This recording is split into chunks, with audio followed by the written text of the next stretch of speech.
Hello मित्रों, good morning all of you. Student classes Prayagraj की digital platform में आप सभी का स्वागत है। जैसा कि आपको मालूम हो कि हम आपको आज हिंदी विषय की शुरुआत कर रहे हैं और प्रतियोगी परीक्षाओं में हिंदी के विषय से आप पहले से ही परिचित होंगे कि हिंदी एक महत्वपूर्ण विषय के रूप में रहा है। चाहे वो संघ लोक सेवा आयोग की बात हो, चाहे वह विभिन्न राज्य लोक सेवा आयोग की बात हो, चाहे वह पीसीएस परीक्षाओं की बात हो, लोअर सबऑर्डिनेट हो, समीक्षा अधिकारी, सहायक समीक्षा अधिकारी या बीएड एंट्रेंस की बात हो। इसके अतिरिक्त आपका यूपी टेट, सी टेट और सुपर टेट की परीक्षा हो, रेलवे की परीक्षा हो और कांस्टेबल, विभिन्न राज्यों की कांस्टेबल की परीक्षा हो या तो एसआई की परीक्षा हो। इसके अतिरिक्त आपके आर्मी, लेखपाल, यूपी ट्रिपल एससी से संबंधित विभिन्न परीक्षाओं में, यहां तक कि आपके टीजीटी, पीजीटी और यूजीसी नेट आदि विषयों में हिंदी विषय एक महत्वपूर्ण विषय के रूप में रहा है और इन सभी से आप लोग पहले से ही परिचित होंगे। तो सभी महत्वपूर्ण सभी पाठ्यक्रमों को ध्यान में रखते हुए आपको संपूर्ण हिंदी की नियमित कक्षाएं मिलती रहेंगी। इसके अतिरिक्त हम आपको इन चैप्टरों से संबंधित जब हम एक टॉपिक खत्म करेंगे उसके बाद आपको उससे संबंधित विभिन्न प्रकार के जो आपके विभिन्न परीक्षाओं में आपके सवाल आ चुके हैं उन सवालों पर हम आपको बताया जाएगा तथा हम आपको प्रैक्टिस सेट के माध्यम से विभिन्न प्रतियोगी परीक्षाओं के प्रश्नों को हल कराना सिखाएंगे। तो आज हम आपको सबसे पहले देखिए, किसी भी विषय में सबसे पहला चीज उसका पाठ्यक्रम होता है और जब हमें ये पता ही नहीं होगा कि हमको पढ़ना क्या है तब हम कैसे पढ़ पाएंगे या हम गलत दिशा में जा सकते हैं। तो इसीलिए आप याद रखिएगा कि हिंदी में भी एक आपको पाठ्यक्रम बताया जा रहा है कि किन किन परीक्षाओं में कहां से प्रश्न बनते हैं। तो देखिए, सबसे पहला प्रश्न आपका हिंदी भाषा का इतिहास से प्रश्न आता है, लेकिन यह हर परीक्षाओं में नहीं आता है। इसकी जरूरत आपको पड़ेगी जब आप किसी भी टीटी के राज्य के टीटी का परीक्षा देंगे, टेट की यूपी टेट हो, सी टेट हो या सुपर टेट में भी एक आध दो क्वेश्चन इससे बनते हैं। इसके अलावा जब आप यूजीसी नेट की परीक्षा देंगे या विभिन्न विषयों में जब हिंदी विषय की आप टीजीटी या पीजीटी की परीक्षा देंगे तब इनसे संबंधित आपको सवाल मिलेंगे। अब मैं बात करता हूं वर्णमाला की। वर्णमाला एक ऐसा टॉपिक है जिससे संबंधित आपको हर परीक्षा में आपको नियमित रूप से प्रश्न मिलते हैं और ये बहुत ही महत्वपूर्ण विषय रहा है, चैप्टर रहा है, जिसमें से आपको निश्चित रूप से एक या दो सवाल अक्सर पूछे आते हैं। फिर आप देखिए, वर्णमाला के बाद आपका वर्णमाला की शुरुआत आपको स्वर और व्यंजन से होगी और वर्ण, किसी भी भाषा में वर्ण का बहुत ही महत्व होता है क्योंकि वर्ण से ही हम भाषा को सीखते हैं। फिर आता है आपका वर्ण से बनता है शब्द। शब्द में देखिए, शब्द भेद में आपके तद्भव से, तत्सम से, देशज शब्द, विदेशी शब्द आदि से सवाल बनते हैं। इसके अलावा आपके शब्दों में त्रुटियां, मात्रात्मक त्रुटियां कहां होती हैं उससे सवाल भी एक सवाल आपका बनता है।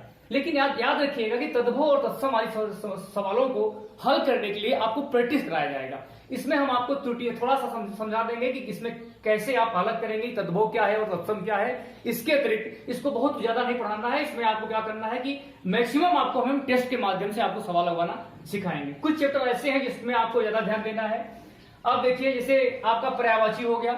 पर्यायवाची भी रटाने का विषय नहीं है, इसे जितना आप प्रैक्टिस करेंगे वो आपके लिए फायदेमंद होगा। फिर बात आती है आपके विलोम शब्द की। विलोम, इसके अलावा वाक्यांश लेख शब्द से भी आपका निश्चित रूप से हर परीक्षा में एक दो सवाल आपका बनता है, निश्चित रूप से आता है। अब समुच्चारित शब्द या भिन्नार्थक शब्द से भी एक आध सवाल कभी कभी बन जाते हैं। अब मैं बात करता हूं आपके व्याकरण से, जिसमें कि आपके संज्ञा से संबंधित सवाल आते हैं। लिंग और वचन, ये इससे सवाल आपका निश्चित रूप से एक सवाल हर परीक्षाओं में बनता है। इसके अलावा सबसे महत्वपूर्ण इसमें कारक है, जिसमें सभी कारकों से संबंधित एक या एकाध सवाल निश्चित रूप से हर परीक्षाओं में आपको मिलेंगे। फिर आपका आता है सर्वनाम। सर्वनाम से भी सवाल आता है। क्रिया और क्रिया विशेषण तथा काल से सवाल बनते हैं। अव्यय और निपात। फिर मैं बात करता हूं शब्द रचना की। शब्द रचना में आपके उपवाक्य, वाक्यांग अशुद्धियां, माने पूरा वाक्य दिया रहेगा और ABCD करके आपका मान दिया रहेगा क ख ग घ करके, और पूछा जाएगा कि इन वाक्यों में किस खंड में त्रुटियां हैं। अब रिक्त स्थानों की पूर्ति का सवाल आता है, बीच में एक मान खाली रहेगा और उसमें आपको क्या करना है कि 4 आपके विकल्प दिए रहेंगे, उस विकल्पों में से हमको ढूंढना है कि सुटेबल विकल्प अर्थात आपका सही विकल्प क्या हो सकता है। इसके अतिरिक्त आपके ये रिक्त स्थानों की पूर्ति वाले सवाल एक बड़ा गद्यांश आपका दिया रहता है, कभी कभी इसे संबंधित सवाल आते हैं और 4-5 सवाल एक साथ आपके बन जाएंगे। अगर आपने सही ढंग से इसको पढ़ा होगा तो आपको रिक्त स्थानों की पूर्ति के सवाल अगर आपके सही हो गए तो कम से कम 4 से 5 सवाल इसमें आपके सही हो सकते हैं। इसको हम आपको प्रैक्टिस के माध्यम से बताने का प्रयास करेंगे। हम फिर आता है क्रम व्यवस्थापन का। जैसा कि आप लोग विभिन्न परीक्षाओं में देखे होंगे कि क्रम व्यवस्थापन से सवाल आता है, इसमें क ख ग घ अंग इस तरह से आपसे प्रश्न अव्यवस्थित ढंग से लिखे होते हैं और आपको उसको व्यवस्थित करना पड़ता है कि पहले कौन सा आएगा, फिर क्या आएगा, फिर क्या आएगा और फिर, अर्थात वाक्य को पूरा करने के लिए हमको इस क्रम व्यवस्था के माध्यम से इस सवाल को हल करना होता है। अब मैं बात करता हूं आपकी संधि से। जैसा कि आप सभी लोग संधि से परिचित होंगे कि संधि एक ऐसा टॉपिक है जिससे संबंधित प्रश्न विभिन्न परीक्षाओं में आपके बनते हैं, लेकिन संधि से संबंधित मैं आपको ऐसा ट्रिक बताऊंगा जिसके माध्यम से आप सवालों को बहुत आसानी ढंग से इस संधि के सवालों को बहुत ही आसानी ढंग से आप हल कर पाएंगे। तो जान सकते हैं कि संधि एक महत्वपूर्ण टॉपिक है जिससे संबंधित 2-3 सवाल और कभी कभी तो इससे 4 से 5 सवाल भी कुछ परीक्षाओं में बन जाते हैं। अब मैं बात करता हूं आपकी विराम चिन्ह से। विराम चिन्ह में भी बहुत छोटा टॉपिक है इसमें भी, लेकिन ये बहुत ही इंपॉर्टेंट है। तो चिन्ह का मैं आपको बताऊंगा कि विराम चिन्ह कहां पे कौन सा चिन्ह लगेगा, प्रश्नवाचक चिन्ह कहां लगता है, या इस तरह से बहुत से चिन्ह हैं आपको मैं बताऊंगा। इसमें से निश्चित रूप से एक सवाल आपके परीक्षाओं में आएंगे। फिर आपका देखिए एक सवाल आता है मुहावरे, कहावतें और लोकोक्तियों का। यह भी आपको बताने का विषय नहीं है, इसको तो आप प्रैक्टिस के माध्यम से बहुत अच्छी ढंग से सीख पाएंगे। रस, छंद और अलंकार, इसको अच्छी ढंग से पढ़ाया जाएगा और इससे संबंधित आपको विभिन्न परीक्षाओं में आए हुए प्रश्नों को हल कराया जाएगा। जैसा कि आप सभी जानते होंगे कि रस, छंद, अलंकार, मुहावरा और संधि आदि से सवाल निश्चित रूप से आपकी परीक्षाओं में बनते हैं। अब मैं बात करता हूं आपके अपठित लेखांश की। एक आपका लेखांश दिया रहेगा बड़े से और इसमें 4 से 5 प्रश्न आपके दिए रहेंगे, जिसमें से इसी के अंदर आपको प्रश्न मिल जाएंगे, इसका आंसर उत्तर मिलेगा। तो ये बहुत से लोग क्या करते हैं, इसमें बहुत ज्यादा गलतियां कर देते हैं। आपको देखने में लगता है कि इसका उत्तर यही है, लेकिन उसका दूसरा उत्तर होता है। तो इसको हम आपको बहुत सही ढंग से पढ़ाएंगे और उसके बाद इसका आपको क्या किया जाएगा कि प्रैक्टिस कराई जाएगी।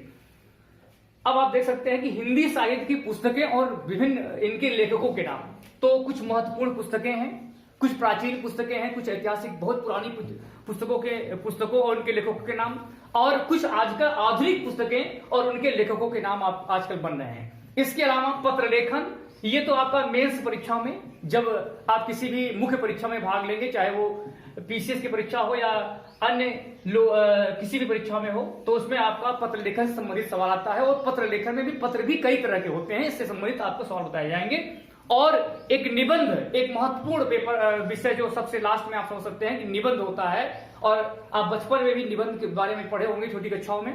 तो निबंध एक महत्वपूर्ण भूमिका निभाता है और इसके माध्यम से आप अपना राइटिंग स्किल बढ़ा सकते हैं और इससे आप खुद अपने आप से ये किसी परीक्षाओं में, मेंस की परीक्षाओं में निबंध, हिंदी निबंध जो है वो बहुत ही महत्वपूर्ण भूमिका निभाता है। और इसमें 50-50 नंबर के कभी तो जो है एक केवल निबंध ही लिखने का आता है।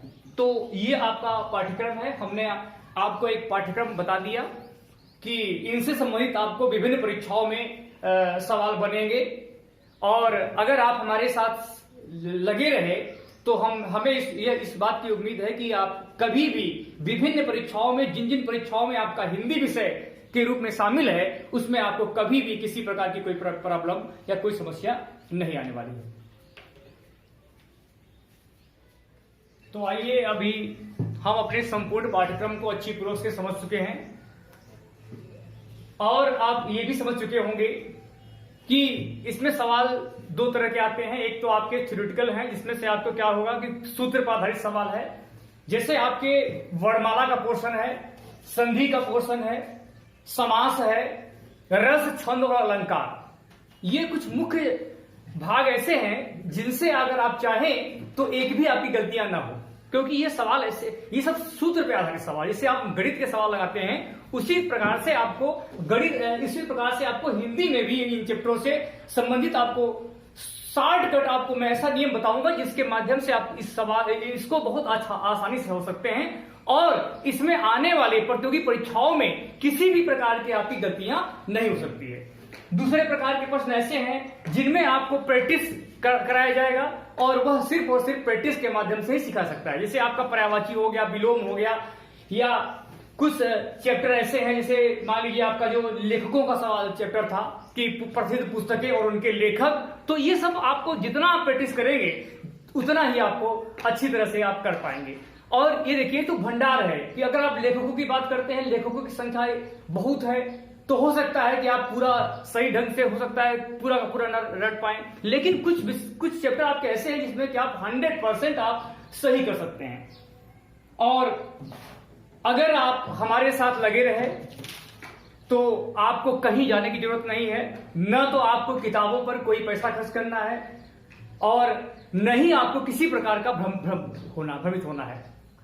तो अगर आप हिंदी विषय की तैयारी कर रहे हैं तो हमारे चैनल स्टूडेंट क्लासेस प्रयागराज से जुड़िए, और इसमें आपको समय समय पर कक्षाएं आपको मिलती रहेंगी और हफ्ते भर का शेड्यूल आपको निश्चित कर दिया जाता है हमारे यहाँ, जिससे मालूम होता है कि किस दिन आपका क्या होगा। तो ये एक हफ्ते के अंदर आपको हर हफ्ते का आपको डिटेल मिल जाएगा, जिससे संबंधित आप जैसे मान लीजिए आप हिंदी पढ़ना चाहते हैं तो प्लेलिस्ट में जाकर के हिंदी पोर्शन को खोल करके हिंदी से संबंधित जितने भी लेक्चर हैं उसको अगर क्रमबद्ध तरीके से आप देखते जाएंगे तो आपको कभी भी इस विषय पे समस्या नहीं आने वाली है।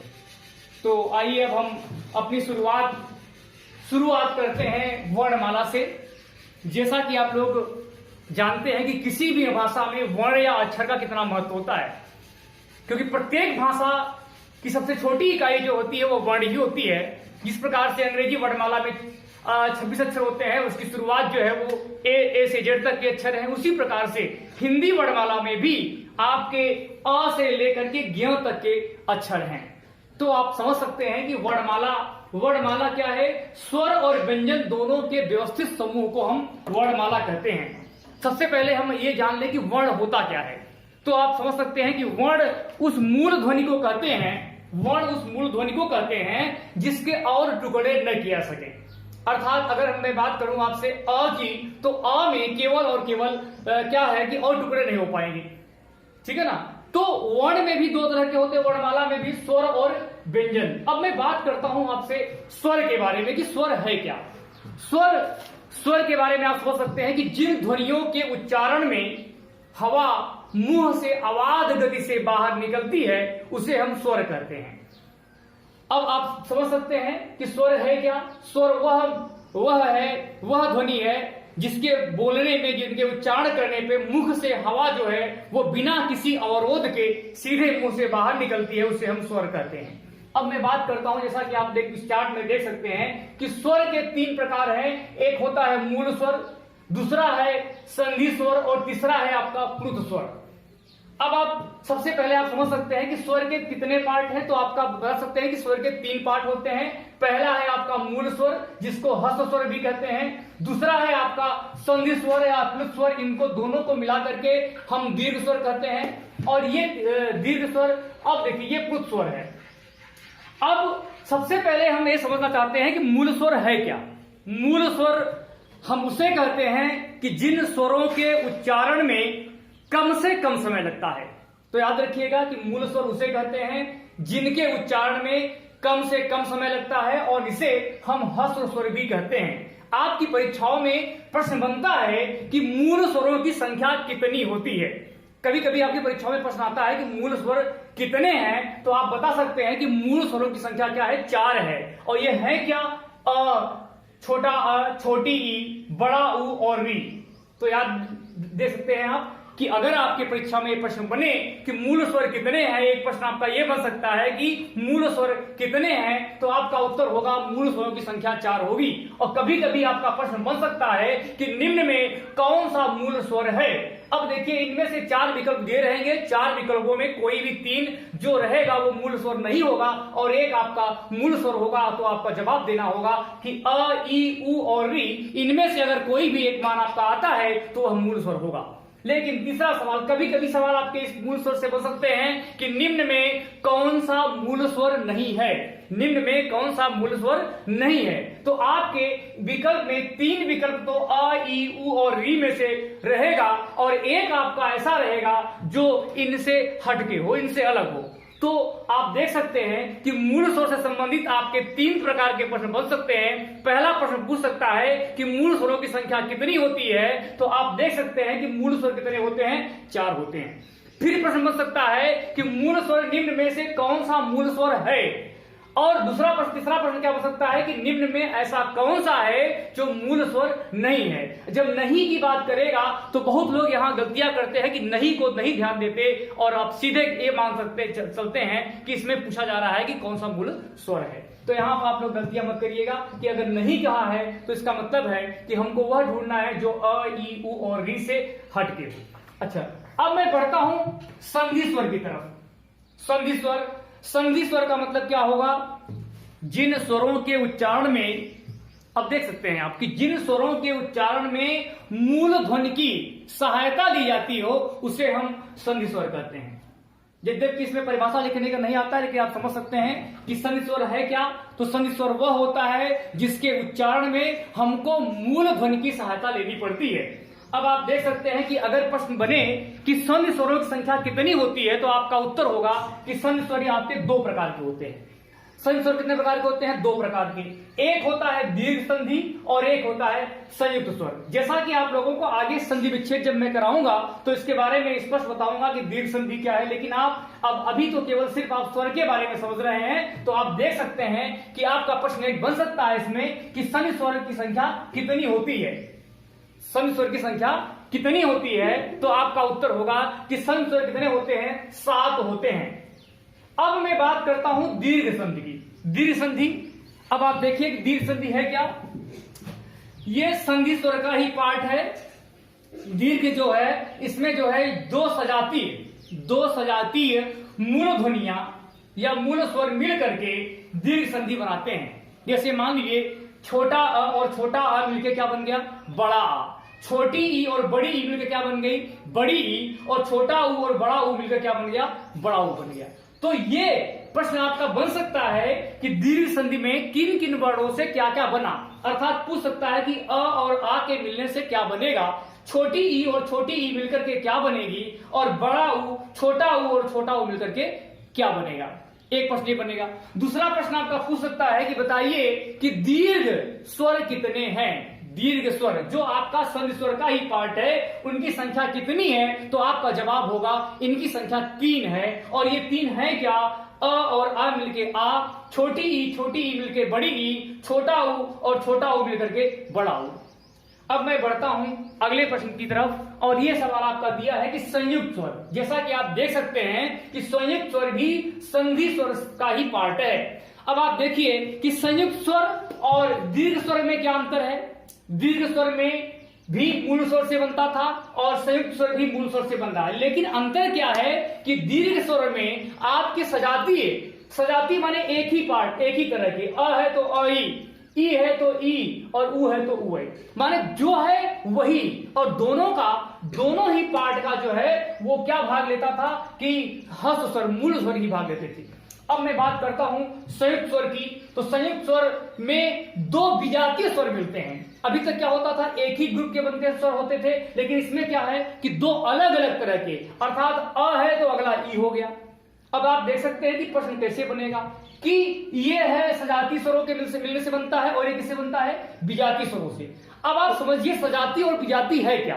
सजाती का मतलब है एक ही ग्रुप का, अर्थात अ है तो अ ही हो, ई है तो ई ही हो और ऊ है तो ई ऊ ही हो। तो ये सजाती है और ये क्या है, विजाती है। इसमें विजाती मूल ध्वनियां भाग लेती हैं। जैसा कि आप देख सकते हैं कि अ और ई के मिलने से एक ही मात्रा बनती है, और अ और ए के मिलने से अ की मात्रा बनी, और छोटा अ और ऊ मिलकर के ओ की मात्रा बनी, और छोटा अ और ओ को मिलने से औ की मात्रा बनी।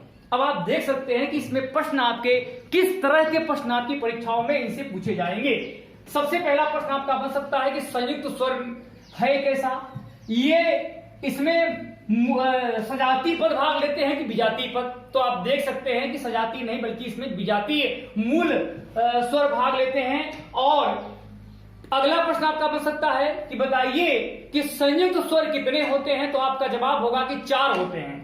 जैसा कि आप देख सकते हैं कि ए, ऐ, ओ और औ, ये 4 जो है वो है क्या, ये आपके संयुक्त स्वर हैं। और इनका निर्माण कैसे हुआ, कभी कभी पूछ सकता है कि अ और ई के मिलने से, अ और ई के मिलने से कौन सा स्वर बनेगा। तो आप देख सकते हैं कि अ और ई से ए बना, इससे प्रश्न बनते हैं आपके। अ और ए से ए ऐ की मात्रा बनी, और बनता है क्या, अ और उ से ओ की मात्रा बनी, और अ और ओ से औ की मात्रा बनी। आपका प्रश्न बन सकता है कि कितने संयुक्त स्वर होते हैं। तो आपका जवाब होगा कि 4 होते हैं। और कभी कभी मैंने क्या कहा कि आपका पूछ सकता है कि इन 2 खंडों से जो संयुक्त स्वर हैं उनको किन किन को मिलाने से कौन कौन सा शब्द बनता, अक्षर बनता है, शब्द ये बनता अक्षर।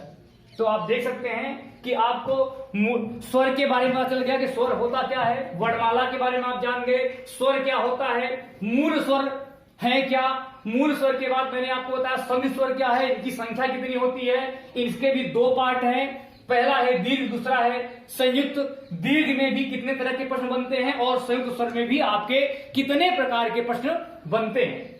जैसा कि आप देख चुके हैं कि स्वर, अगर मैं स्वर की बात करूं तो स्वर संख्या कितनी होती है, 11 होती है। जिसमें प्रश्न बन सकता है कि स्वर कितने होते हैं। तो आपका जवाब होगा स्वर 11 होते हैं। कभी कभी कहीं कहीं लोग 13 लिख देते हैं, लेकिन अन और अह को स्वर में नहीं माना गया, न तो इसे स्वर माना गया है और न ही व्यंजन।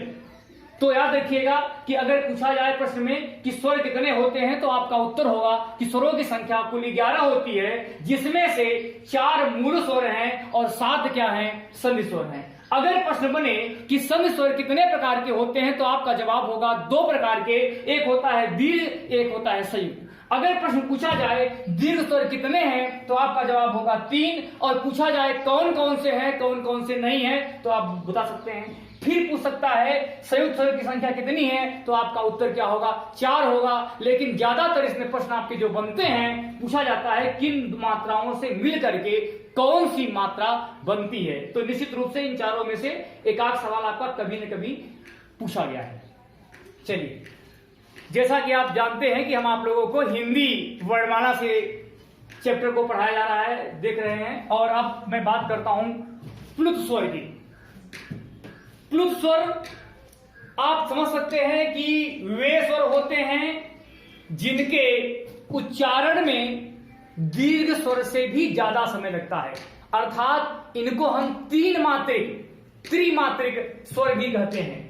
अर्थात इसमें लगता है 1 मात्रा का समय मूल स्वर में, दीर्घ स्वर में या संधि स्वर में जो समय लगता है वो 2 मात्रिक समय लगता है, लेकिन प्लुत स्वर में जो समय लगता है वो 3 मात्रिक समय लगता है।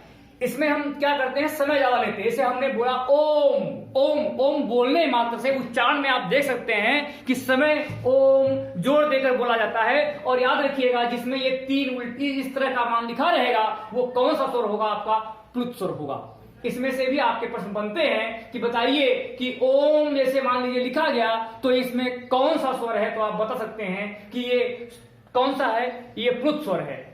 इससे सवाल आपके आ चुके हैं इम्तिहान में। और एक नाम इसका और भी है, और वह नाम है आपका ये त्रिमात्रिक स्वर। इसे और एक नाम क्या कहते हैं, त्रिमात्रिक स्वर कहते हैं। जैसा कि आप लोग स्वर के बारे में सीख गए, स्वर है क्या, मूल स्वर क्या है, संधि स्वर क्या है और प्लुत स्वर क्या है। इनसे कितने प्रकार के प्रश्न आपकी परीक्षाओं में कौन कौन से प्रश्न पूछे जा सकते हैं वो मैंने आपको बता दिया। चलिए, अब मैं आपको आगे की तरफ बढ़ता हूं और बताने जा रहा हूं कि स्वरों के उच्चारण, स्वर के उच्चारण के आधार पर आप इनका नाम क्या होगा।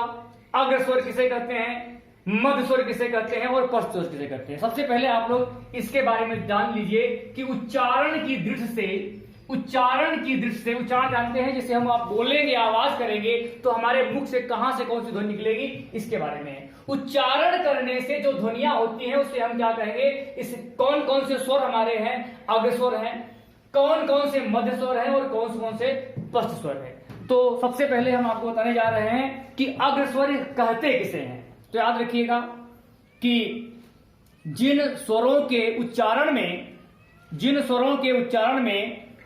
जिन्ह्वा जीभ का अगला हिस्सा भाग लेता है, जिन स्वरों के उच्चारण में जीभ का अगला हिस्सा भाग लेता है उसे हम अग्र स्वर कहते हैं। अग्रस्वर आगे का हिस्सा। अब आप देख सकते हैं कि अगर आपके प्रश्न पूछा जाए कि अग्रस्वर किसे कहते हैं या अग्रस्वर में जीभ का उच्चारण करते समय जीभ का कौन सा हिस्सा भाग लेता है, तो आपका उत्तर होगा कि इसका अगला भाग, अग्रभाग माने आगे का भाग ऊपर उठता है। तो याद रखिएगा कि ऐसी कौन कौन से अक्षर हैं जो स्वर हैं जो अग्रस्वर कहलाएंगे। तो आपका उत्तर होगा छोटी ई, बड़ी ई, ए और ए। छोटी ई, बड़ी ई, ए और ए, ये 4 स्वर ऐसे हैं जिनको हम अग्रस्वर कहते हैं। और अग्रस्वर में हमारे जीभ का अगला हिस्सा ऊपर की तरफ उठता है। तो कभी कभी आपका प्रश्न बन सकता है कि जीभ का अगला जो जीभ का अग्रभाग ऊपर उठता है उसे हम कौन सा स्वर कहते हैं। प्रश्न रहेगा अग्रस्वर स्वर, मध्य स्वर कि पश्च स्वर की इनमें से कोई नहीं। तो आप याद रखिएगा कि जब भी अग्रभाग उठे तो उसे हम क्या कहेंगे, अग्रस्वर कहेंगे।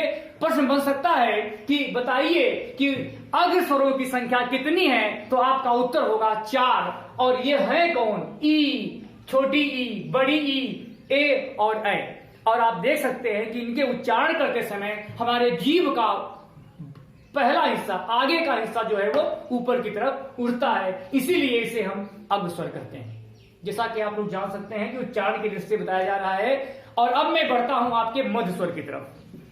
अब आप देख सकते हैं कि मध्य का मतलब होता है बीचों बीच का भाग। तो याद रखिएगा कि मध्य स्वर हम कहते किसे हैं, जिन स्वरों के उच्चारण में जिन्ह्वा मतलब जीभ समान अवस्था में रहती है, न तो ऊपर उठती है न तो माने एकदम बीचों बीच रहती है, तो उसे हम क्या कहते हैं, मध्य स्वर कहते हैं। तो प्रश्न आपका बन सकता है कि मध्य स्वर में उच्चारण करते समय, मध्य स्वरों का उच्चारण करते समय जीभ का जो हिस्सा होता है वो कहां होता है। तो आपका उत्तर होगा कि मध्य में होता है, अर्थात वो समान अवस्था में रहता है, अर्थात न तो आगे होता है न तो पीछे होता है, न तो आगे का हिस्सा ऊपर उठता है और न तो पीछे का हिस्सा, इसीलिए इसे हम मध्य स्वर कहते हैं। अब आगे मैं बढ़ता हूं पश्च स्वर की बात कि पश्च स्वर किसे कहते हैं या उच्चारण करते समय पश्च स्वर में जिन्ह्वा का कौन सा भाग ऊपर उठता है। तो आप जैसे कि नाम से परिचित है, पश्च का मतलब होता है पिछला भाग। तो इन शब्दों का उच्चारण करते समय हमारे जिन्ह्वा का जो जीभ होती है उसके जो पिछला हिस्सा है वह ऊपर की ओर उठता है, इसीलिए इसको हम पश्च स्वर भी कहते हैं। अब आपका प्रश्न बन सकता है कि पश्च स्वरों की संख्या कितनी है, तो आपका उत्तर होगा कि 4। और अगर पूछ ले कि वह कौन कौन से स्वर हैं जो पश्च स्वर हैं, तो आप बता सकते हैं कि बड़ा आ, छोटा ऊ, ओ और औ। बड़ा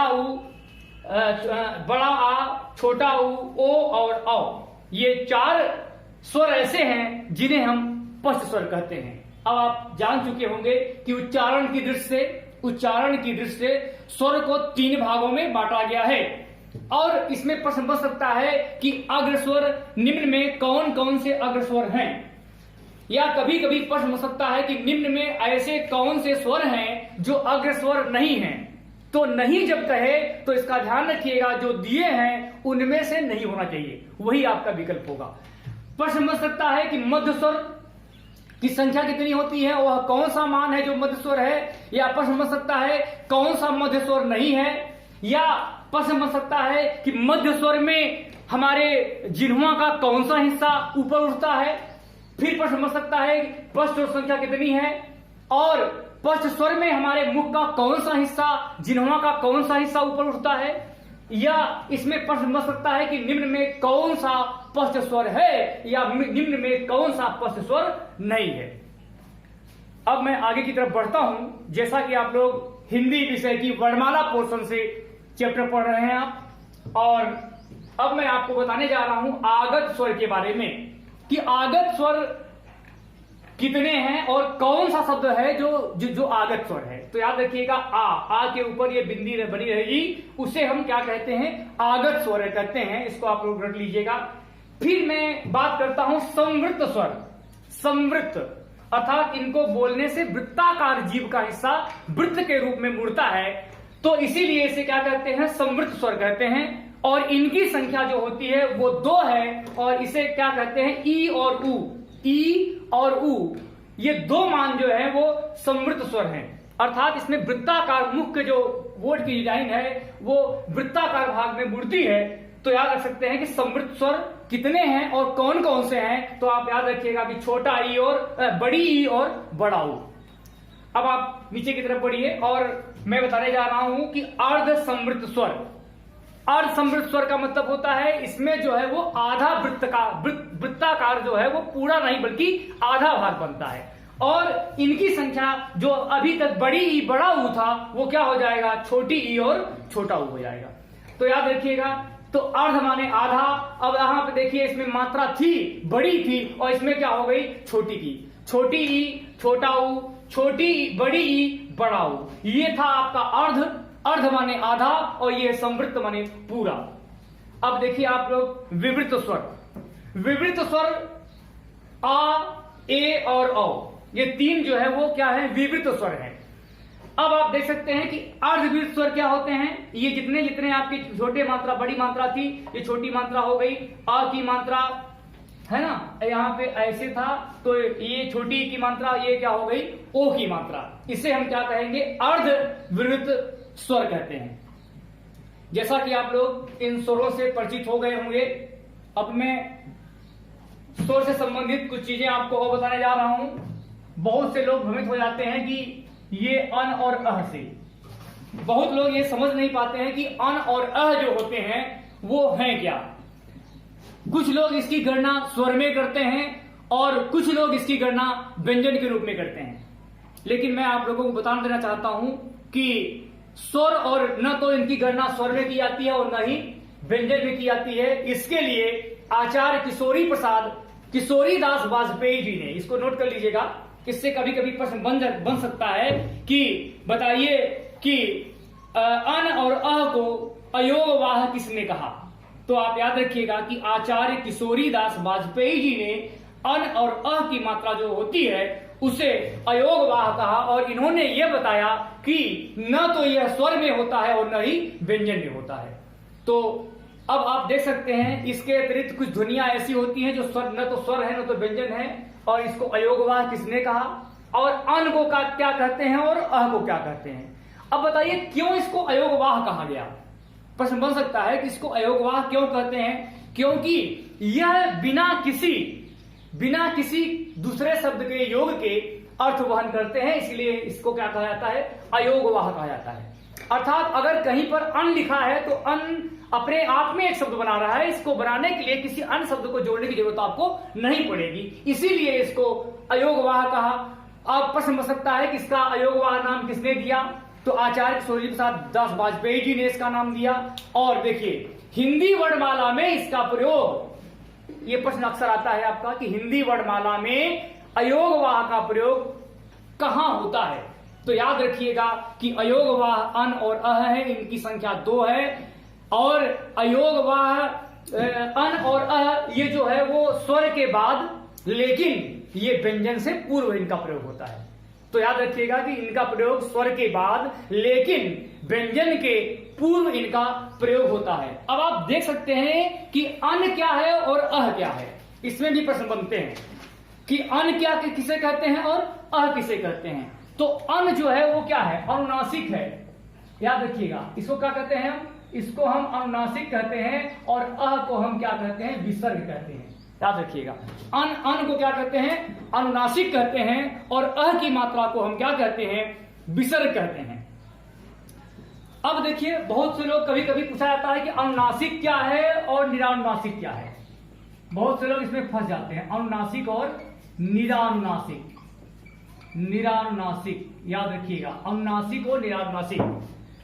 तो याद रखिएगा कि अनुनासिक शब्द वह शब्द होते हैं जिनमें अन की मात्रा लगी होती है। जैसे मान लीजिए हमको लिखना है गांव, आन, आंगन, इस तरह के जो चिन्ह होते हैं उन्हें हम अनुनासिक कहते हैं। आग है, आंगन है, चांद है, चांदनी है, इस तरह के जो शब्द हैं जिसमें अन की मात्रा लगी होगी उसे हम वो कहेंगे, अनुनासिक कहेंगे। लेकिन निरानुनासिक किसे कहते हैं? जिनके लिए हमको अन की मात्रा की जरूरत नहीं हो। जैसे हमने आभार लिख दिया, तो आभार जैसा कि आप जानते हैं कि इसमें न तो अन की मात्रा इसमें नहीं लगी है, तो ये है अनुनासिक और ये क्या है? निरानुनासिक।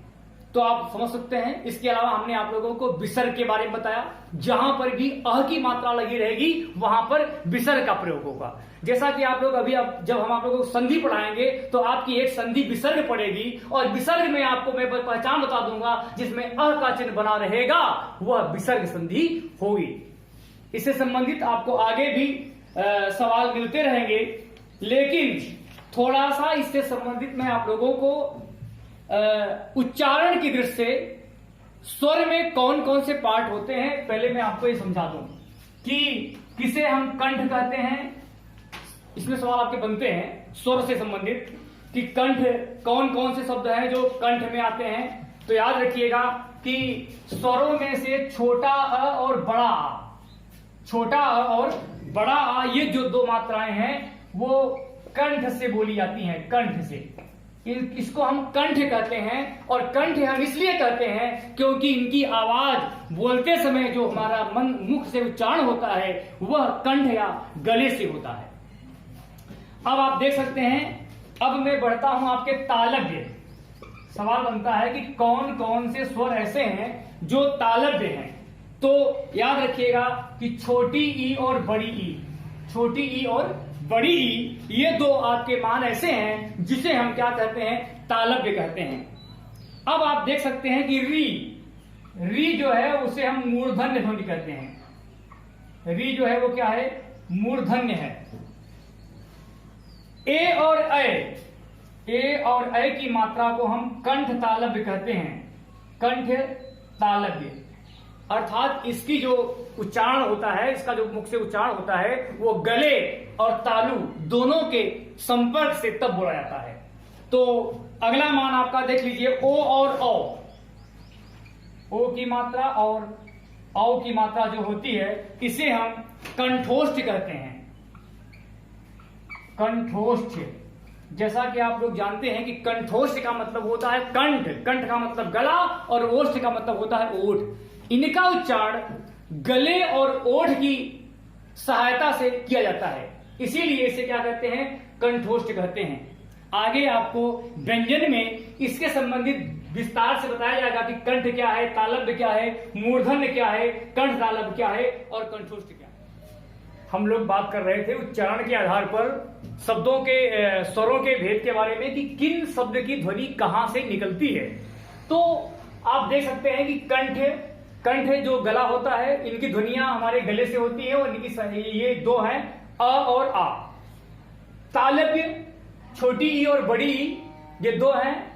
इसके अलावा मूर्धन्य री की मात्रा कंठ तालव्य कंठ और तलवे के संपर्क से होता है और इनकी संख्या दो है, ए और ए, तथा ओ और औ इसको हम कंठोष्ठ कहते हैं क्योंकि इनका उच्चारण कंठ और गले से होता है।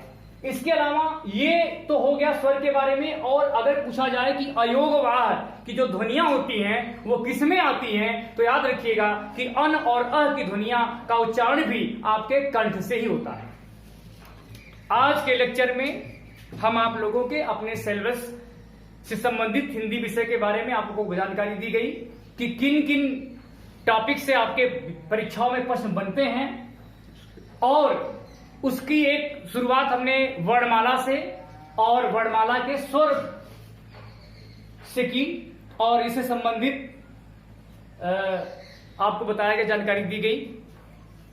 आगे भी आपको इससे संबंधित लेक्चर मिलते रहेंगे, तो आप लोग नियमित रूप से लगे रहिए जिससे कि आपको हमारी कक्षाएं मिलती रहे और इससे संबंधित आपको विभिन्न प्रतियोगी परीक्षाओं के प्रश्न भी, आज तक जितने भी टॉपिक खत्म होने के बाद विभिन्न प्रतियोगी परीक्षाओं में जितने प्रश्न बन चुके हैं उन सारे प्रश्नों पर हम आपके बीच फिर लेक्चर में हम लोगों ने अपने हिंदी के सिलेबस पाठ्यक्रम के बारे में जाना और वर्णमाला पोर्शन से हमने आप लोगों को स्वर से संबंधित जानकारियां दी। आगे आपको इसके अगले पार्ट में व्यंजन से संबंधित लेक्चर दिया जाएगा और जब ये चैप्टर आपका समाप्त होगा तो इससे संबंधित विभिन्न प्रतियोगी परीक्षाओं में जो भी प्रश्न आपके बने हैं वो आपको मिलेंगे। आप हमारे चैनल स्टूडेंट क्लासेस प्रयागराज को सब्सक्राइब, लाइक और शेयर करना मत भूलिएगा। धन्यवाद।